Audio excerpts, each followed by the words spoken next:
Bismillahir Rahmanir Rahim. With Allah's name, the merciful benefactor, the merciful redeemer. My name is Imam Askia Muhammad.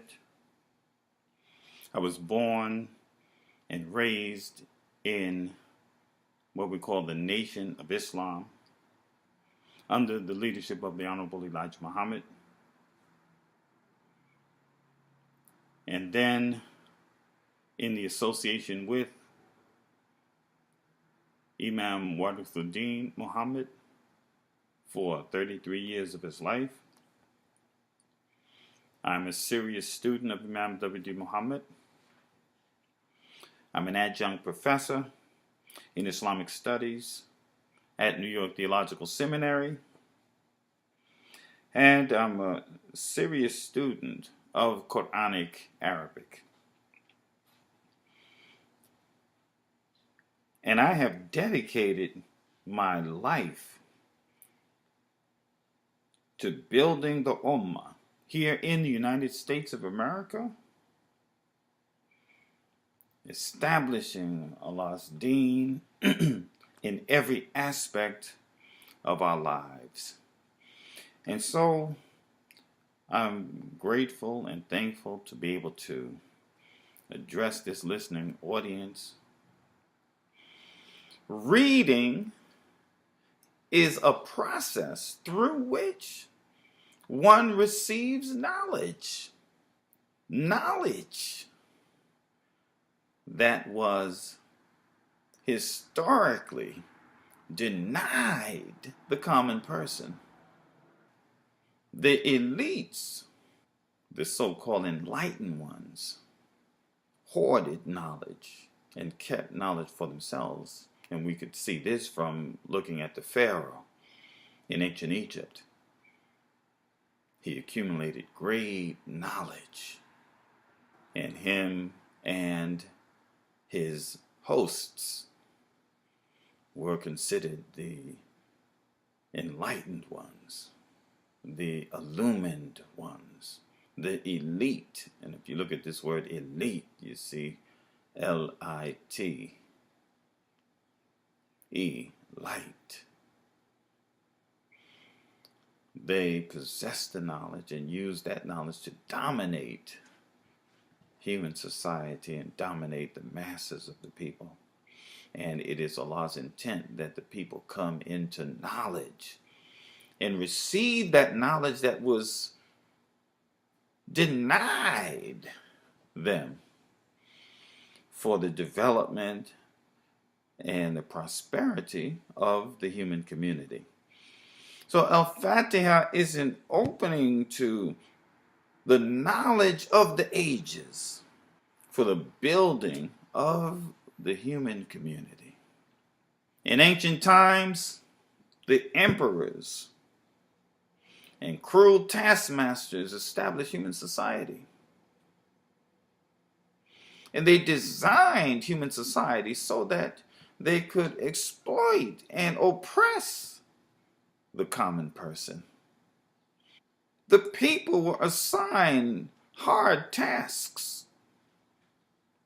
just as it was in ancient Egypt. Ancient Egypt is a symbol of what was going on all over the world. The Hebrews in ancient Egypt used to hate the hard and difficult tasks with which they were assigned. And one of those tasks was to make bricks out of straw. They used to hate that responsibility because they made bricks, but they were not responsible for the superstructure for which those bricks were to be used. They didn't have the architectural designs of the great edifices that were built in ancient Egypt. They were merely pawns in the game of building. And in ancient Egypt, they used to have what's called the Egyptian mystery system. And this mystery system was a system wherein they trained priests for 40 years. And these priests were isolated from human society. They were not allowed to marry. They were celibate. And they studied the ancient wisdom for a period of 40 years.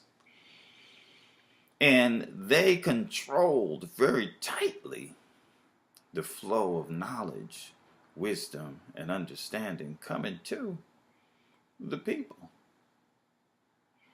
And so the people were denied knowledge, and the high priests accumulated knowledge and hoarded the great knowledge for themselves. And this was consistent in all societies throughout the world. And this is why Islam had to come. Because for the first time in human history, when Islam came, Islam commenced under the leadership of Prophet Muhammad sallallahu alaihi wasallam, the education of the common people. And every citizen in the Islamic society was educated, both boys and girls.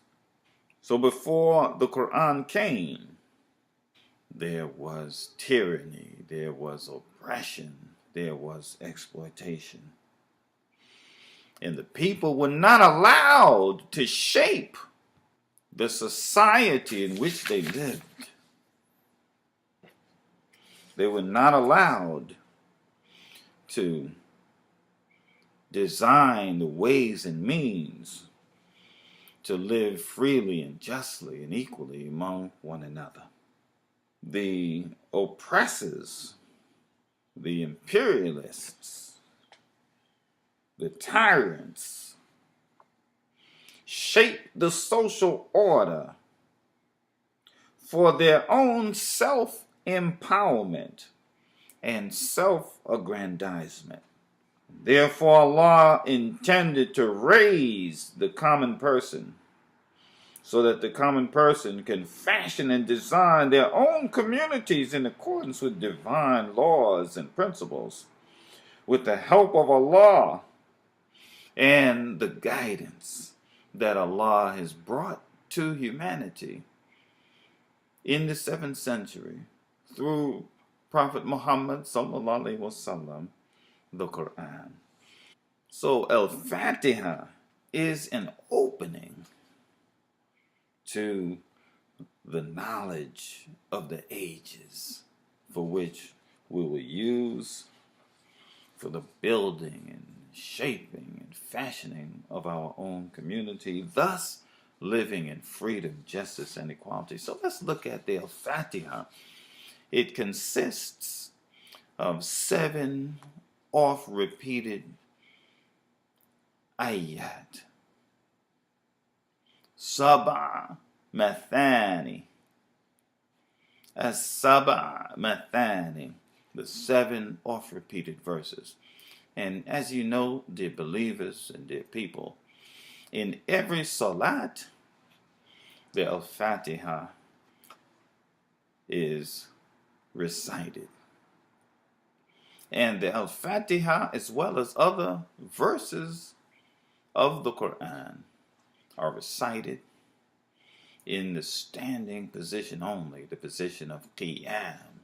And all of this has great significance to all of these issues. What is the position of Qiyam? Why do we stand? Why are we called to stand? What is the significance of standing up